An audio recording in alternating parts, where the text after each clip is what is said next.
Programang ito ay rated SPG. Striktong patnubay at gabay ng magulang ang kailangan. Maaaring may masiselang tema, lengguwahe, karahasan, sexual, horror o droga na hindi angkop sa mga bata.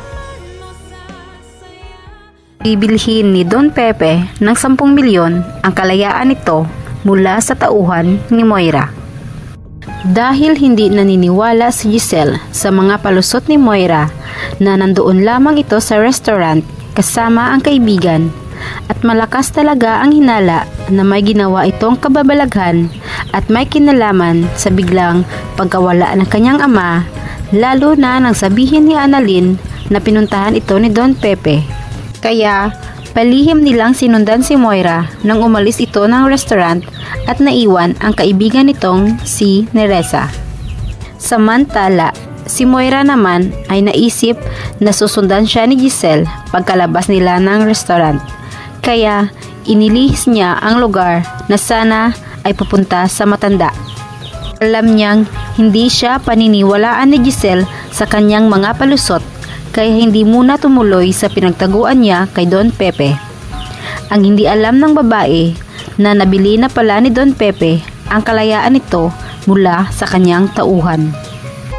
Dahil nadala ni Don Pepe ng 10 milyon ang kanyang tauhan at nakokonsensya na rin ang pulis sa ginawa nito sa matanda, kaya sinunggaban nito ang alok ng matanda kapalit nang hindi ito idadawit sa krimeng ginawa ni Moira. Sinurpresa na lamang ni Don Pepe si Moira kasama sina Giselle at Robert sa tinutuluyan nito at minatikim ng isang malakas na sampal ni Robert dahil nasabi na ni Don Pepe ang kanyang panloloko. At dahil sa ginawa nito sa matanda ay tuluyan na itong makukulong at patong-patong na ang kanyang kasong haharapin. At kahit nahuli ni Annalyn si Zoe na nagsisinungaling ay pinanigan ito ni Don Pepe sa pag-aakalang wala itong kinalaman sa pagtago sa matanda dahil ipinalabas ni Zoe na tinatakot siya ng kanyang ina kung mangingialam ito sa ginawa ni Moira. Kaya labis pa rin ang pasasalamat ni Zoe sapagkat nakaligtas ito sa planong pagdawit sa kanya sa ginawa ng ina. Ngunit dahil nakatakas si Don Pepe at nabuking na ang kanyang tunay na pagkatao, ay baka mawawala na sa kanya ang lahat, kasama ang kinikilalang ama.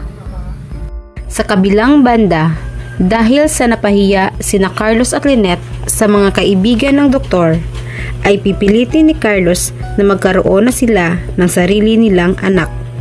Pipilitin nito si Lynette sa kanyang kagustuhan para tuluyan ng makalimutan ng babae si Annalyn at masusolo na niya ang oras at pagmamahal ni Lynette.